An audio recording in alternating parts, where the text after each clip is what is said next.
Long before the earth was formed, there was a void called Ginnungagap.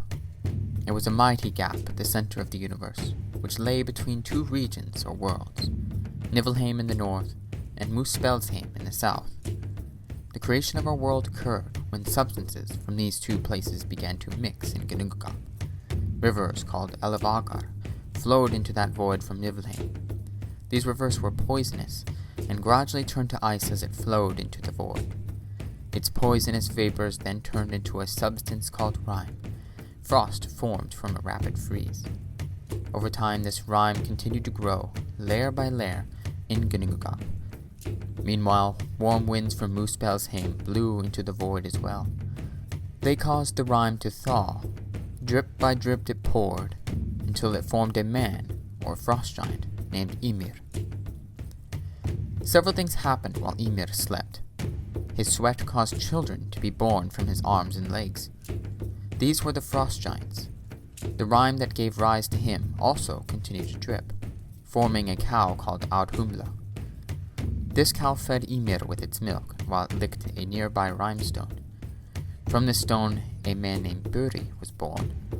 He wedded with, presumably, a frost giant, and together they had a son named Bor. His sons were Odin, Vili, and Ve. These sons killed Ymir, dragged him into the middle of Ginnungagap, and fashioned the earth with his corpse. His flesh became the earth, his bones became rocks, his teeth became stones, his hair became trees, his blood became the sea, his skull became the sky, his brain became clouds, and from his eyelashes they formed the fortress known as Midgard. That was merely a summary of the Norse creation myth, a paraphrased remnant from the void, or rather, from our scanty body of surviving sources for Norse mythology. The reason we don't have much to work with is primarily because Viking Age society was based on oral tradition.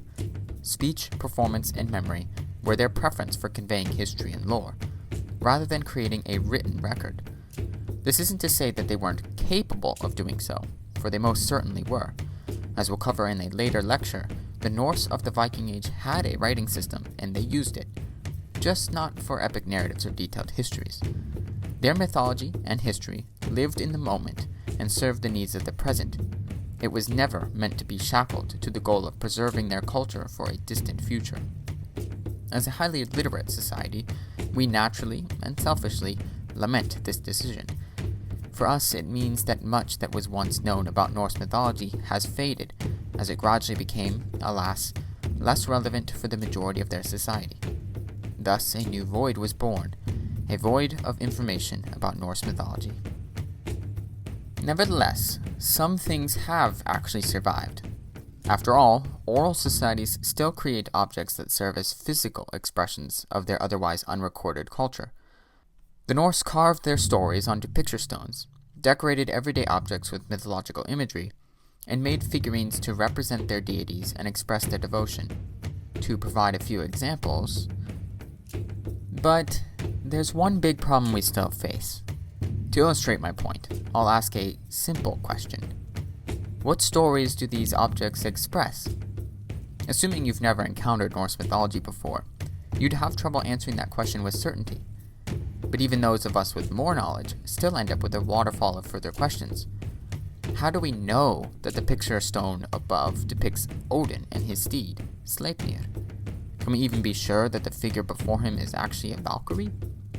And who are those hugging figures? Could they be Freyr and Gerd, perhaps?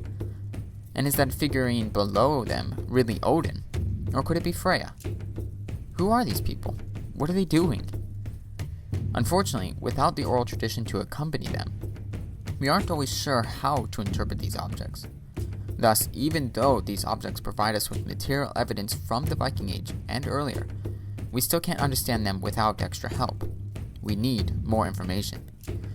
For that, however, we're forced to rely on later sources, those produced after the Viking Age. Fortunately, memory doesn't fade as quickly as one might assume, and indeed, societies are often quite stubborn to change their ways. If you've taken our history rate on land spirits, for instance, You'd already know that aspects of old belief can still linger in the peripheries of new belief for hundreds of years. There is also scholarship suggesting that the literary tradition of the Norse was, in part, shaped by oral tradition.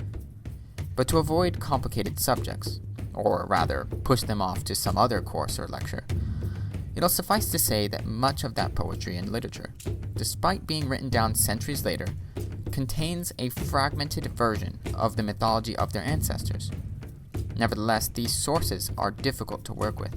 Sometimes they seem to have passed through time relatively unscathed, especially when dealing with poetry, and yet there are times when they've clearly passed through a filter, such as euhemerism, which we'll discuss momentarily. Relying on later material to interpret earlier sources is not an ideal situation, but it's the best path we currently have available to us. The rest of this lecture, therefore, will be devoted to learning more about these sources and how we can use them responsibly. Many of them will, of course, be important for Norse history as a whole, but we'll only be giving a brief overview of their relevance to Norse mythology here. Consider it a preview of what's to come, because future lectures will cover each of these sources with more detail later on.